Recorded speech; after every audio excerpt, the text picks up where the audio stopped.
తమిళనాడులో మద్యం ప్రియులకు గుడ్ న్యూస్. ఖాళీ మద్యం సీసాలను ఎక్కడ పడితే అక్కడ పారేయకుండా వాటిని తిరిగి సేకరించి పర్యావరణాన్ని కాపాడేందుకు తమిళనాడు ప్రభుత్వం సరికొత్త టెక్నాలజీకి శ్రీకారం చుట్టింది. టాస్మాగ్ దుకాణాల ద్వారా AI ఆధారిత రివర్స్ వెండింగ్ మెషిన్లను ఏర్పాటు చేసి ఖాళీ బాటిళ్లను తిరిగి ఇచ్చే వారికి డిజిటల్ రూపంలో ₹10 రీఫండ్ అందించే వ్యవస్థను తీసుకొస్తుంది. ప్రస్తుతం చెన్నైలో పైలట్ ప్రాజెక్టుగా ప్రారంభించి త్వరలో రాష్ట్ర వ్యాప్తంగా విస్తరించే యోచనలో ఉంది.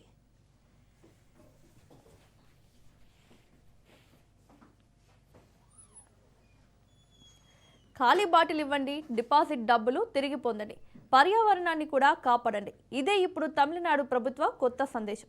రోడ్ల పక్కన, పార్కుల్లో, బహిరంగ ప్రదేశాల్లో పడేసిన మద్యం సీసాలు పర్యావరణానికి ముప్పుగా మారుతున్నాయి. పగిలిన గాజు సీసాల వల్ల ప్రజలు, వాహనదారులు ప్రమాదాలకు గురవుతున్నారు. ఈ సమస్యకు చెక్ పెట్టేందుకు తమిళనాడు ప్రభుత్వం బాటిల్ బైబ్యాక్ విధానాన్ని మరింత ఆధునికంగా మార్చాలని నిర్ణయించింది. ఇప్పటికే టాస్మాగ్లో మద్యం కొనుగోలు సమయంలో బాటిల్పై అదనంగా ₹10 డిపాజిట్ వసూలు చేస్తున్నారు. వినియోగదారులు ఖాళీ సీసాను తిరిగి ఇస్తే ఆ డిపాజిట్ మొత్తాన్ని రీఫండ్ చేస్తున్నారు. అయితే ఈ ప్రక్రియను సులభతరం చేయడానికి ఇప్పుడు AI ఆధారిత బాటిల్ డిపాజిట్ మెషిన్లను అందుబాటులోకి తీసుకురానున్నారు.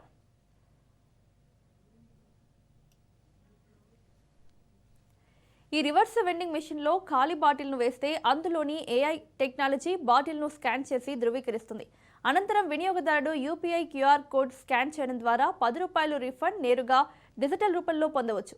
దీంతో నగదు లావాదేవీల అవసరం తగ్గడంతో పాటు ప్రక్రియ మరింత పారదర్శకంగా మారనుంది.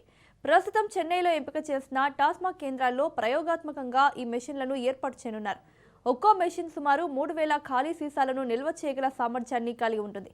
పైలట్ ప్రాజెక్టు విజయవంతమైతే రాష్ట్ర వ్యాప్తంగా అమలు చేయాలని అధికారులు భావిస్తున్నారు.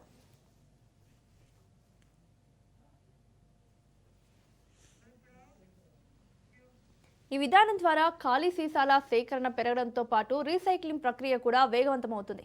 ప్రభుత్వం ఆశిస్తోంది, ఒకవైపు పర్యావరణ పరిరక్షణ, మరోవైపు ప్రజలకు డిపాజిట్ రీఫండ్.